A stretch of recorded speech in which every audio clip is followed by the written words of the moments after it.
Hello दोस्तों, स्वागत है आपका हमारे YouTube चैनल एजुकेशन टाइम में। तो कल की क्लास में हमने हिमालय के दर्रे और ग्लेशियर के बारे में पढ़ा था। आज हम अपने चैप्टर को आगे बढ़ाते हैं और हिमालय के विभाजन के बारे में तथा पूर्वांचल की पहाड़ियों के बारे में पढ़ते हैं। तो पहले बात करते हैं हिमालय विभाजन के बारे में। हिमालय को चार भागों में बांटा गया है। चार भाग कौन कौन से अपने? कश्मीर हिमालय, ठीक है, दूसरा है कुमायूं हिमालय, तीसरा है अपना नेपाल हिमालय और चौथा है अपना असम हिमालय। स्टार्टिंग से बात करते हैं कश्मीर हिमालय। कश्मीर हिमालय सिंधु नदी से सतलज नदी के बीच का क्षेत्र को कश्मीर हिमालय कहा जाता है, ठीक है। इस हिमालय के अंतर्गत अपनी लद्दाख श्रेणी, पीर पंजाल श्रेणी तथा धौलाधर श्रेणी आती हैं, ठीक है, तथा इसी के अंदर अपना सियाचिन ग्लेशियर और अपना हिमाचल प्रदेश और रोहतांग दर्रा वगैरह आते हैं, ठीक है। अब बात करते हैं अपन कुमायूं हिमालय की। कुमायूं हिमालय सतलज नदी और काली नदी के मध्य का क्षेत्र है, ठीक है, और यह सबसे ऊंचा क्षेत्र है। इसमें से अपनी गंगा, यमुना और सतलज नदी निकलती है इस क्षेत्र के अंतर्गत, ठीक है। अब बात करते हैं अपन नेपाल हिमालय की। नेपाल हिमालय काली नदी और तीस्ता नदी के बीच का क्षेत्र है, ठीक है, तथा यह सबसे ऊंचा क्षेत्र है, ठीक है। जैसे कुमायूं हिमालय बड़ा क्षेत्र है तो नेपाल हिमालय ऊंचा क्षेत्र है, ठीक है। अब बात करते हैं अपन असम हिमालय की। असम हिमालय तीस्ता नदी से दिहांग या ब्रह्मपुत्र नदी, दिहांग को ब्रह्मपुत्र भी कहते हैं, ठीक है। असम हिमालय तीस्ता नदी से दिहांग नदी के मध्य का क्षेत्र कहलाता है, ठीक है। तो अब बात करते हैं अपन पूर्वांचल की पहाड़ियों की। पूर्वांचल में अभी कितनी पहाड़ियां हैं? पूर्वांचल की पहाड़ियां ये जैसे अरुणाचल प्रदेश में अपनी पटकाई, ठीक है, नागालैंड में नागा पहाड़ियां, मणिपुर में लेमाटोल और मिजोरम में मिजो पहाड़ियां। इसके बाद आ जाते हैं अपन मेघालय की साइड। ये जो आपको 3 डॉट दिख रहे हैं यह मेघालय।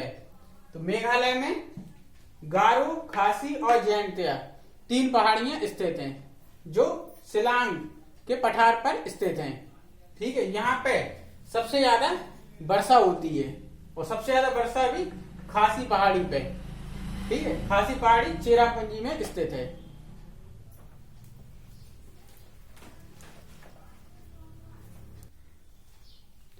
तो आइए हिमालय के विभाजन को एक बार और देख लेते हैं, ठीक है। तो पहला कौन सा था अपना? कश्मीर हिमालय। कश्मीर हिमालय सिंधु नदी से सतलज नदी के मध्य का क्षेत्र। इसके अंदर कौन कौन सी चीजें आनी थी अपनी? पीर पंजाल श्रेणी, लद्दाख श्रेणी, रोहतांग दर्रा, ठीक है। अब आते हैं कुमायूं हिमालय में। कुमायूं हिमालय सतलज नदी से काली नदी का क्षेत्र है। अच्छा, इसके अंदर अपनी चीजें आती हैं जैसे गंगा का उद्गम स्थल, यमुना का उद्गम स्थल और कुछ प्रसिद्ध मंदिर जैसे बद्रीनाथ, केदारनाथ, ठीक है। अब आते हैं नेपाल हिमालय। नेपाल हिमालय किसके बीच में था अपना? काली नदी और तीस्ता नदी के, ठीक है। नेपाल हिमालय की लंबाई है अपनी 800 किलोमीटर, ठीक है। अब बात करते हैं असम हिमालय की। असम हिमालय तीस्ता नदी से दिहांग नदी तक स्थित है।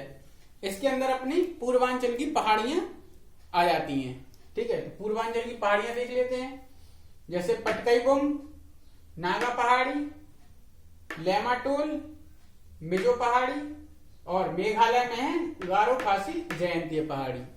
तो आइए अपने चैप्टर लेसन को आगे बढ़ाते हैं। अब बात करते हैं भारत के मैदानी क्षेत्र की, ठीक है। तो भारत के मैदानी क्षेत्र की बात करते हैं। तो आइए भारत के उत्तर भारत के विशाल मैदान की बात करते हैं।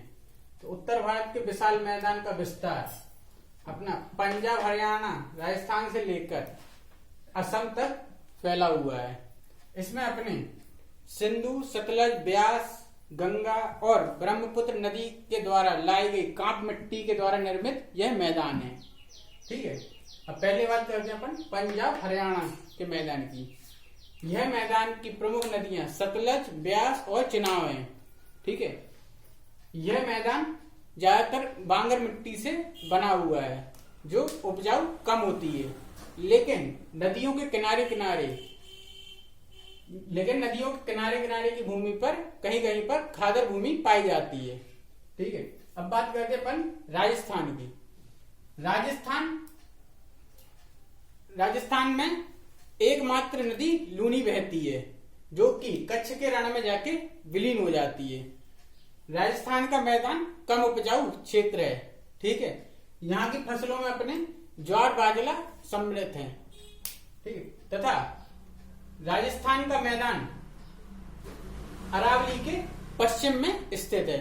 ठीक है, अब बात करते हैं अरावली पर्वत की। अरावली पर्वत उत्तर भारत के मैदान को दो भागों में बांटता है। अरावली के पश्चिम के क्षेत्र को, मतलब जैसे ये है अरावली पर्वत, ठीक है, अरावली के पश्चिम के क्षेत्र को पश्चिमी मैदान तथा इसके पूर्वी क्षेत्र को पूर्वी मैदान कहते हैं। अब बात करते हैं अपन गंगा के मैदान की। गंगा का विशाल मैदान को अपन ने 3 भागों में बांटा हुआ है। ठीक है, पहला है उत्तरी गंगा का मैदान, दूसरा है मध्य गंगा और तीसरा है पूर्वी गंगा का मैदान। यह मैदान काफी नीचा क्षेत्र है। ठीक है, इसमें इसकी भूमि अत्यधिक उपजाऊ भूमि कहलाती है तथा यहाँ पे प्रमुख प्रकार से कृषि की जाती है। ठीक है, अब बात करते हैं अपन असम के मैदान की। असम के मैदान की प्रमुख नदी है ब्रह्मपुत्र नदी। ठीक है, ब्रह्मपुत्र नदी अरुणाचल प्रदेश से प्रवेश करती है तथा असम में बहती हुई बंगाली खाड़ी में गिर जाती है। ठीक है, इस मैदान में अपनी गारो खासी जयंतियां पहाड़ियां आ जाती हैं तथा यह मैदान भारत के पूर्व में स्थित है।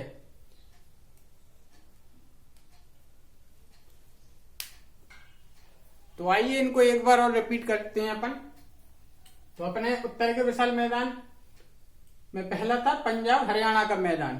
ठीक है, पंजाब हरियाणा के मैदान में प्रमुख नदी कौन कौन सी थी अपनी? सतलज, ब्यास और चिनाब नदी। ठीक है, यह मैदान बांगर मिट्टी से बना हुआ था। अच्छा, अब बात करते हैं अपन बांगर और खादर की।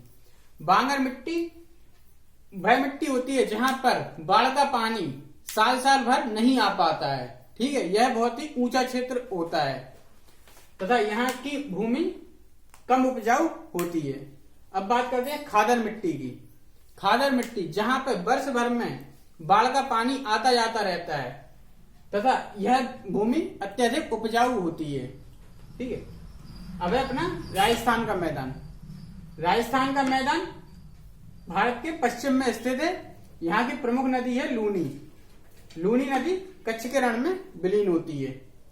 अब बात करते हैं अपन गंगा के मैदान की। गंगा के मैदान को अपन ने 3 भागों में बांटा है। उत्तरी गंगा का मैदान, मध्य गंगा का मैदान और पूर्वी गंगा का मैदान। ठीक है, अब बात करते हैं अपन असम के मैदान की। असम के मैदान की प्रमुख नदी है अपनी ब्रह्मपुत्र नदी, जो अरुणाचल प्रदेश से भारत में प्रवेश करती है और असम में बहती हुई बंगाली खाड़ी में गिर जाती है। ठीक है, तो अब अपन अपने लेसन को यहीं पर समाप्त करते हैं।